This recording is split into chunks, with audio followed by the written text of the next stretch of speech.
Oke, oke, welcome back guys, welcome back to our channel. Kembali lagi ke edisi kolab barang lagi bersama Bitcoin maksimalis dari IDBC, dari Mas Nopu. Salam kenal ya Mas Nopu. Salam kenal. Wes mantap. Ini Mas Nopu nih running account Halo, dari The Mas. Bitcoin Standard ya guys. Jadi dia udah apa di TikTok salah satu yang memberikan edukasi ya terhadap Bitcoin ya, kayak gitu ya Mas. Ceritanya begitu. Iya benar. Walaupun tadi dia kata si Bainu juga, mungkin ada yang belum kenal nih Mas. Tak kenal maka tak sayang dulu lah. Maksudnya gimana awal masuk dunia Bitcoin, terus tempat ke shitcoin juga atau kayak gimana? Entah, boleh di-share dulu Mas.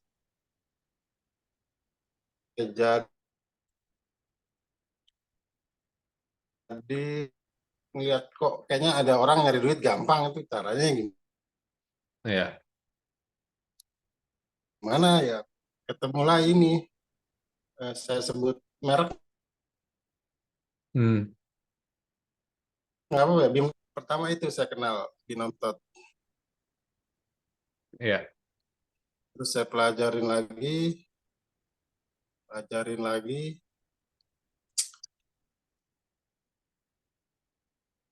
Terus akhirnya momen waktu itu ketemu Shiba tuh. Si Awalnya sih di Batu situ. berarti 2021 ya? Satu, betul. 2021. Naik hampir punya saya hampir 100%. Ya biasa ya, namanya masih baru ya, di screenshot doang. Iya, benar. Di screenshot doang. Akhirnya turun lagi. Karena baru tuh saya jual. Nah, setelah saya jual itu kan saya minus tuh akhirnya tuh, ada apa namanya, 100% saya nggak balik. Saya coba trading kan di Binomskuy, yang akhirnya malah ludes semua. Waduh, hati-hati sih Mas. Iya. Ya Terus gitu, habis belajar. itu langsung belajar Bitcoin only itu kayak gimana? Kan tadi sempat boncos kan. Ya rata-rata para Bitcoiner tuh dia terjebak di shitcoin juga sih. Nah, terus Mas apa perubahannya tuh pas apa momen itu atau ada yang lain langsung masuk ke grup IDBC atau gimana? Ya, saya ngefans sama ini, Dani Taniwan. Oh gitu. Saya juga nonton punya Mas Iman yang waktu sama Dani Taniwan tuh. Saya nonton juga.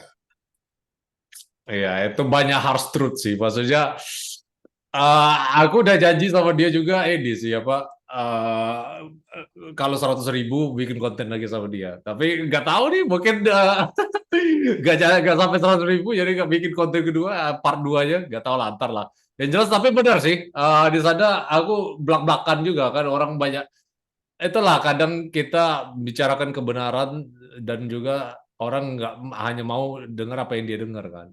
Jadi ya terjadilah banyak yang nggak terima juga. Ya, tapi ya kenyataannya ya saya hanya Bitcoin doang yang nggak ada pemilikan, yang lainnya masih ada ownernya, ada kepentingan di sana, ya bisa kacau. Iya benar sih. Jadi ya kayak gitulah emang. Terus Mas di sini ya itu tadi kan eh, Mas masuk pertama Bitcoin ya. Terus aha momennya sendiri Mas yang bikin Mas bilang bahwa oh Bitcoin is here to stay, is no going anywhere. Maksudnya Bitcoin ini bakal selalu ada nggak kayak shitcoin. Tadi yang penemunya dia nggak butuh duit, terbukti dari walletnya masih ada tuh hampir 1 juta belum keluar pada detik ini. Terus sama dia menghilang, dia nggak butuh tenar, ya udah dari situ aja udah ketahuan. Iya Ini benar. orang cukup cukup apa ya, pengen semua umat manusia bisa bebas bertransaksi, kan intinya itu. Iya benar. Tapi ini Pak, in your opinion aja nih, pas aku kan sempat bahas di konten kemarin, terus juga orang apa banyak nyerang aku juga kan. Kan ini bakal dirancang apa? Makanya Bitcoin ini penting ya. Walaupun ini secara makro bagus menurut Makro orang. bagus. Tapi di sisi lain ini apa? Gimana ya? Mas tahu undang-undang perampasan aset itu kan. Nah, Bitcoin kan diciptakan untuk itu kan, untuk pemerintah tuh nggak bisa itu aset satu-satunya yang kita miliki kan. Nah, kalau di posisinya kayak gini kan berarti apa? eh, ya orang menganggap Bitcoin sebagai apa buruk lah atau apalah. Nah, ini just your opinion ya. Menurut Mas gimana itu? Ya masalah buruk ya, tinggal kita kasih edukasi aja kan intinya itu. Mereka belum paham. Iya Yang benar. namanya duit kan, yang namanya duit, Bitcoin ya bisa dipakai dua sisi, baik atau jahat, ya tergantung orangnya. Iya benar sih. Tapi ya itu apa tujuan Bitcoin ini kan dulu kan ya separate money from the state kan. Tuh. Soalnya government kan ya kalau Mas sudah pelajari juga di grup IDBC itu kan selalu abusive kan, abuse of power. Jadi semakin mereka tuh terpusat, semakin mereka tuh semena-mena. Ya mungkin ya sekarang kan perampasan aset untuk koruptor aja kan. Cuman kalau negara lagi butuh duit, kalau dia udah apa aja, dia ada pembenaran untuk merampas aset rakyat kan. Jadi ya kita nggak tahu kan ke depannya kan prediksi kayak gimana kan. Jadi belajar dari sejarah aja sih. Komunis itu kan dulu kita tumbangkan ya gara-gara mereka ya itu kan ekonomi terpusat. Jadi ya namanya ekonomi kan free market, supply and demand kan. Tapi Tuh. dibatasi dan negara yang membatasi inovasi atau apa itu justru bakal mati. Soalnya bakal lari ke sama orang yang free market kan. Jadi ya itu sih inti dari Bitcoin untuk keluar dari jeratan freedom lah intinya. Jadi ya Ya, benar-benar kemerdekaan individu. bebasan bertransaksi tanpa perlu ID atau apapun ya. Iya. Ya intinya Sebenarnya non. Bitcoin itu dibilang bebas juga nggak terlalu sih. Kalau misal dia apa ahli blockchain forensik ya, yang memang bisa di track ya Bitcoin kan open source kan Ledger kan itu bisa. Tapi ya make it difficult lah. Maksudnya butuh forensik kan prosesnya lama kan, lebih susah dari auditing juga. Jadi ya itu pertama. Yang kedua kita lihat justru untuk kriminal di Bitcoin tuh nggak apa nggak bisa gara-gara itu tadi. Karena memang cash tuh justru yang ini apa uang cash justru yang apa Nggak eh, ketahuan. yang parah kriminal nggak bisa di track kan. Anti money laundering apa semua sebelum ada Bitcoin kan semua ini apa di cash semua orang money laundering kan. Susah, susah dilacak. Nah, susah dilacak. Nah, tapi mereka tuh solusinya yang susah dilacak tuh ya pengen menghapus cash tapi mengimplementasi BDC yang mana bisa nge-track kita terus. Nah, itu yang bakal skenario bakal muncul selanjutnya tuh. Itu yang orang masih belum paham sih. Ya, yang orang awam juga masih bingung bedain CDBC sama Bitcoin masih belum ngerti ya masih jauh lah tugas kita memang buat mengedukasi walaupun berat ya tapi ya itu tantangannya. Iya, itu sih. Ya, aku tuh juga apa ya kadang aku diserang apalah inilah soto lah apalah. Aku tuh menjelaskan eh, ya inilah inti dari edukasi itu kan komunikasi kan. Percuma kalau kita apa bahasa tinggi-tinggi tapi yang dengar tuh nggak nyampe ilmunya tuh kan. Jadi ya kita harus bisa apa explain ke anak TK kalau benar-benar kita apa peduli sama edukasi kan. Ini quote dari Albert Einstein juga kayak gitu. Kalau apa kalau kalian nggak bisa menyederhanakannya, menjelaskannya ke anak TK atau anak SD, nah berarti kalian nggak ngerti subjek itu. Nah iya, aku bikin sesimpel mungkin itu tuh. Tapi orang menganggap, oh ini main-main aja, nggak tahu ilmunya dari mana atau apa. Ya, padahal kita tujuannya biar mereka ngerti kan. Tapi di sisi lain dianggap kayak gitu. Ah, itulah tapi resikonya sih. Ya satu lagi ya ini mungkin agak sensitif mental blokir. Fatwa. Fatwa itu ya berat banget memang. Iya, benar. Tapi ya tetap dilanjutkan kan ya the right thing to do lah. Maksudnya namanya integritas tuh kan kita kalau kita tahu tapi kita nggak nge-share Nah, itu kita juga termasuk ini kan, apa? Bukan dosa juga sih, tapi lebih ke apa? Nggak bermanfaat ke orang banyak kan. Jadi kalau kita tahu tapi kita tetap kita share, ya walaupun mereka urusan orang ya personal ya, kalau mereka pengen beli atau enggak atau apa kepincut atau kayak gimana itu urusan dia lah. Yang jelas kan kita udah ngasih tahu dulu. Seenggaknya kalau dia apa Bitcoin udah 1 juta dolar dia nyesal, seenggaknya kita udah kasih tahu kan.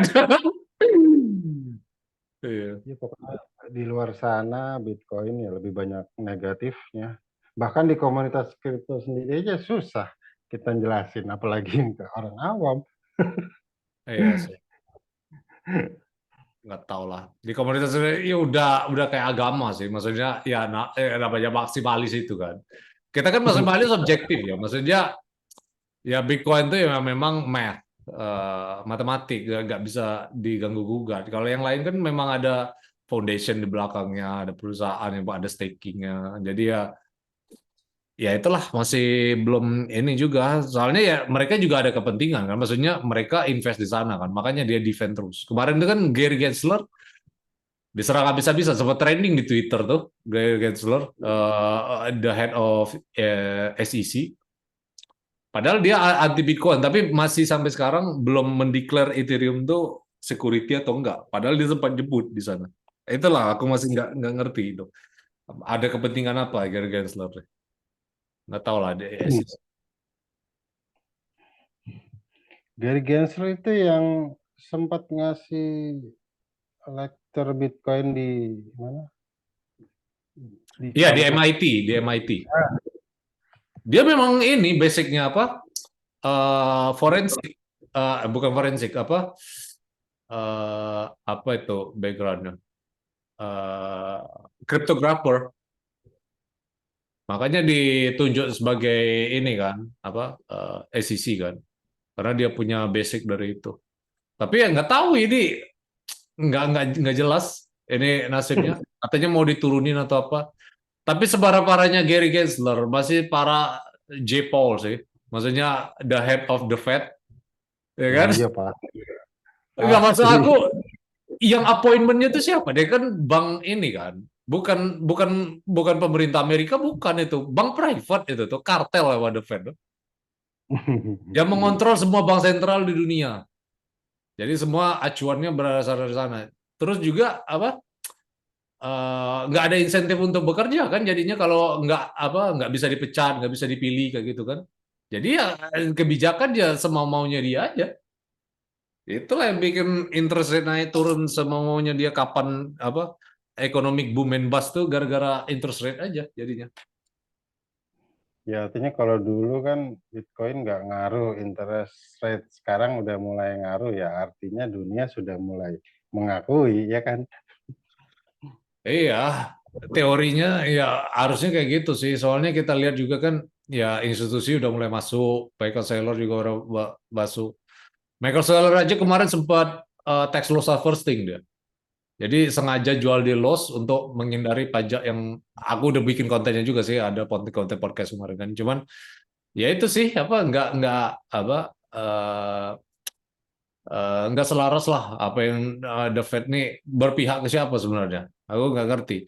Justru dia mau naikkan interest rate, dia kan bakal ya resesi, ya orang bilang resesi atau apa, kayak aku nggak ngerti ya. Ini kan ke depannya nggak ada yang tahu ya. Tapi di sisi lain ya itu sih apa bakal unemployment rate bakal naik lagi. Terus apa ya walaupun inflasi mulai berkurang ya, tapi orang masih nggak bisa apa bayar KPR rumah kan tergantung interest rate juga. Jadi ya nggak tahu lah ini gimana. Ingat KPR rumah berarti ingat 2008 ya. Ya mortgage ya hampir sama lah kayak gini. Cuman nggak tahu nih apa bank-bank collapse kan udah 3 bank collapse kan kemarin kan. Nggak tahu bakal kejadian lagi atau enggak. Soalnya kita lihat di sejarah-sejarah bakal kejadian lagi soalnya. Tapi nggak tahu kapan. Aku nggak bisa berani. No financial fights atau apa kan. Aku nggak bisa. You do you, I do me lah. Tapi ya suatu saat, kalaupun nggak tahun ini ya, ataupun suatu saat bakal bakal terjadi crash lagi. Maksudnya ya gara-gara dibikin boom and bust terus sama The Fed. Nggak tahu emang sengaja mungkin elit-elit global ini kan di belakang The Fed. Nggak tahu lah. Ya, hanya segelintir orang yang megang kuasa. Ya mereka emang canggih. Lah Ya, iya. kita bisa juga ngacak-ngacak ya. Asal kita mau bersatu, nah, kita sendiri di komunitas kripto aja terpecah ya gimana mau jadi. Iya, ini masalah edukasi aja sih. Harusnya ya orang nih pikirnya jauh ke depan gitu loh. Maksudnya nggak Bitcoin ini bukan cuma invest saja, tapi apa yang kita challenge, maksudnya apa yang kita tantang di sini. Sistem perekonomian dunia. Masa nggak ada orang yang pertanyain sih, kenapa harus ada inflasi, kenapa harus ada itu kan orang ini kan cuma ngikut sistem aja sebenarnya kan. Jadi ya kalau ada sistem alternatif ya harusnya mereka coba untuk oh kalau kejadian terus kayak gini kan harusnya mereka ada forum belajar kan. Tapi di sisi lain nggak ada sama sekali. Makanya aku kadang juga angkat tangan juga. Nah, orang-orang ini cuman bisa ya cuap-cuap doang. Ya susah emang nggak diajarin di sekolahan ya. Repot. Iya memang itulah orang ini kan apa nunggu harus ada jadi ada tren, orang juga udah banyak adopsi, namanya mass adoption kan. Baru mereka tuh comfortable kan. Nggak ada mental first principle di fisika atau juga first principle dalam bisnis itu apa kenapa eh, pertama kali di diberlakukan atau pertama kali ditemukan. Misal contoh kayak Albert Einstein aja. Semua penemuan lah di awal lah. Kan nggak ada orang yang tahu kan dulu kan sebelum zaman apa revolusi industri itu rumah 2 tingkat aja orang ngeri dulu tuh awal-awal. Kenapa rumah bisa 2 tingkat? Oh takut ini ambrol ada gedung atau apa kan. Tapi nyatanya orang tetap juga kan. Semua teknologi itu kayak gitu awal-awal bikin takut karena namanya itu Mekoslow kalau Mas tahu. Jadi dia tuh apa listrik atau apa kan orang awal-awal nggak berani make, oh takut kebakaran nyetrum atau gimana. Tapi akhirnya seperti hari ini kan, nggak ada mental take risk ya. Kita masih terpaku di sistem. Sebenarnya kalau Indonesia ini kan berapa ratus juta lah, 50%-nya aja lah, 50% aset mereka tuh masuk ke Bitcoin, udah pump tinggi harga Bitcoin ini. Jadi ya itulah. Tapi nggak ada ini juga Kalau saya soal-soal. sendiri, kalau saya sendiri sekarang kalau untuk cuan ya itu belakangan lah. Penting Iya, kita benar. desa, udah edukasi udah itu intinya Iya, itu ya aja. aku juga basic dulu sih. Makanya aku juga kan di konten tuh kayak makro juga kan, makro analisis politik kayak gimana, ekonomi global kayak gimana. Tapi tetap untuk sekarang sih eh, aku lebih coba untuk balance antara keduanya aja sih. Kalau Mas sendiri kontennya apa fokus ke gimana aja di TikTok? Ya, fokusnya lebih banyak Bitcoin ya, walaupun kadang kalau ada yang rame yang lain ya gatel juga pengen ikutan. Ya, Buat narik masa. iya benar. Aku juga bikin koin PP itu bukan karena aku invest di PP, bukan. Tapi ya orang kan lagi ramenya ke sana kan. Seenggaknya kita kasih edukasi, wah kenapa mereka tuh kayak gitu, nggak kayak Bitcoin kayak gitu intinya. Yang make non custodial wallet juga kayaknya masih jarang setelah paling trust wallet doang tuh yang paling dipakai ya tujuannya juga bukan buat self custody tujuannya buat Buat trading ya buat NFT, cari cuan iya. iya. Buat airdrop atau apa ya itulah ya nggak bisa disalahin juga sih. Soalnya mereka YPC kan orang Indonesia ini kan nggak terlalu mikirin ini kan. Mungkin dari banyak di Indonesia ini banyak kan scalper daripada investor. Investor mungkin segelintir orang, tapi asetnya juga banyak ya. Tapi di sisi lain ya itu nggak bisa. Mereka ya pengen cuan cepat aja. Kalau dia yang ngomong kalau kita ngomong investor kan ya balik lagi ke basic financial tuh apa cash flow sama emergency fund aja dulu. Itunya belum bagus ya, bakalan ketarik lagi invest kita. Itu sih orang yang masih trading for living lah, mereka tuh scalping kan kayak gitu. Aku juga dulu sempat ini apa trading tapi edukasi buat trade. Cuman aku sekarang lebih ke fundamental. Mas juga fundamental kan di TikTok ya? Iya, lebih banyak teknikal susah. Iya, Teniko sih paling aku cuman update price prediction aja ya. Cuman bukan ke nggak kayak dulu sih. Kalau dulu kan lebih detail. Kalau sekarang kita imbangi lah, banyakkan fundamentalnya lah ketimbang ini. Biar orang ngerti apa yang mereka beli kan. Jadi kalau saham kan bisa gampang ya apa analisanya price to earning ratio di mana perusahaan itu under value atau over value. Tapi di sisi lain ya kalau Bitcoin atau kripto eh, orang kan masih banyak belum paham, makanya kita edukasi banyak kan fundamental kan. Jadi kayak gitu. Benar. Saya juga sempat diblokir tuh. Ini akun keberapa ya? Waktu itu sempat udah 3.000. Terakhir keblokir gara-gara posting Bitcoin accept here di Malaysia tuh saya ambil gambar. Habis itu udah di ban, hilang udah. Waduh, ya itu sih aku sempat juga kemarin tuh di ban juga sama TikTok berapa hari kayak gitu. Terus sama apa kontennya di take down. Nggak tahu. Tapi aku nggak sampai di ban permanen sih. Soalnya mungkin aku juga ini kan udah bangun akun tuh ya pakai ads juga kan. Jadi mereka tuh ada ranking-rankingnya kan kalau misal kita pakai ads tuh. Jadi mereka nggak bisa sembarangan take down juga. Jadi ya cuman berapa hari kemarin tuh di ban. Oh, karena ada ads saya belum ada, belum paham juga. Ya tujuan saya cuma pengen ya buat mengenalkan kepada Bukan masuk masyarakat. aku kontennya aku misal ada konten satu nih di TikTok. Yang pakai koin itu tahu kan? Nah, koin itu kan kita bisa beli kan. Itu untuk buat dipromot aja itu buat konten itu.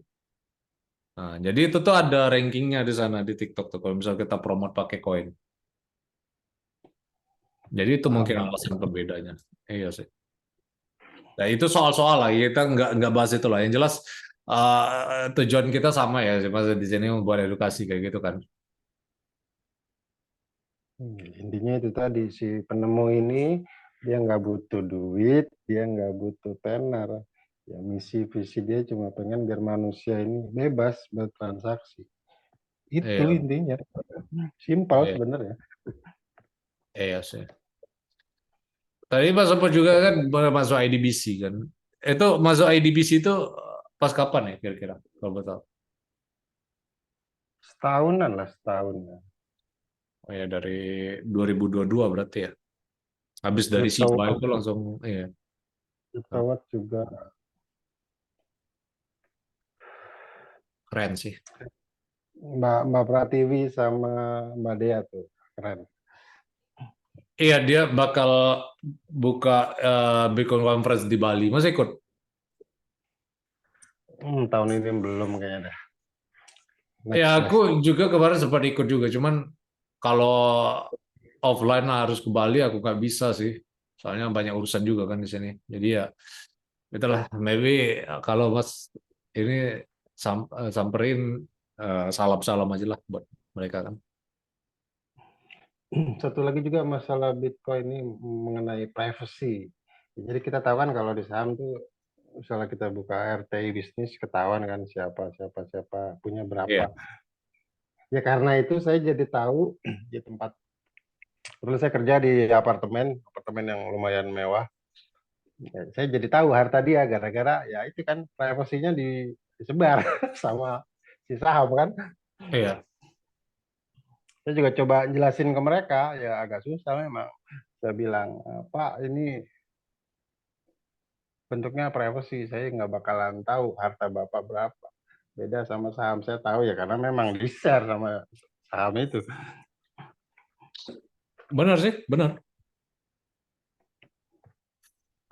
Kalau di Bitcoin ini kan ya know your keys, know your coin lah ya. Kayak Mas bilang tadi kan. Bisa simpan in your head. Jadi apal 12 12 angka, 12 angka, 12 Kata, kata. Itu bisa ingat. Cuman ya janganlah itu resiko tinggi lah kalau cuma diingat-ingat aja. Kalau 12 huruf sih masih mending ya, kayak password credit card atau password apa, itu masih bisa lah aku ingat. Coba kalau 12 kata, please lah jangan coba-coba, apalagi banyak ini kalian di sana ya. Cuman ya itu opsi lah. Pasti ada risiko juga, apa kertasnya hilang lah, atau apa banyak lah risiko-risiko nggak bisa akses lagi, passwordnya salah atau kayak gimana. Ya semuanya ada risikonya. Nggak mau naruh di bank pun juga ada risikonya. Orang deposito aja bisa hilang depositonya kan. Itu dia.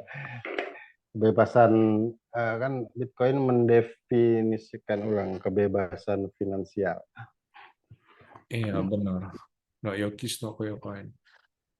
Itu Ya dia. terkait masalah apa aset yang diketahui tadi ya Bitcoin tuh ya disimpan di otak kan. Terus juga apa namanya? Kalau misal transaksi ya dibilang privacy juga, Bitcoin ini sebenarnya bukan anonim. Kita nggak tahu sama sekali itu enggak, tapi pseudonym. Kita tahu tapi dengan cara forensik itu. Ini transparan semua, tapi kan kita nggak tahu apa walletnya tuh punya siapa kan, punya siapa, punya siapa. Jadi itu harus ditelusuri lagi kalau ini. Penelusurannya jauh lebih rumit. Belum lagi yang make itu dia pinter. Dia nggak make public key-nya ganti-ganti. Nggak satu. Itu lebih pusing lagi. Nah, ya itu satu. Terus apa tuh kemarin yang namanya ini apa? Coin join apa? Jadi mereka tuh ada dua wallet address yang dia tuh bisa ekspor kayak gitu addressnya. Jadi kayak dipecah kayak gitu.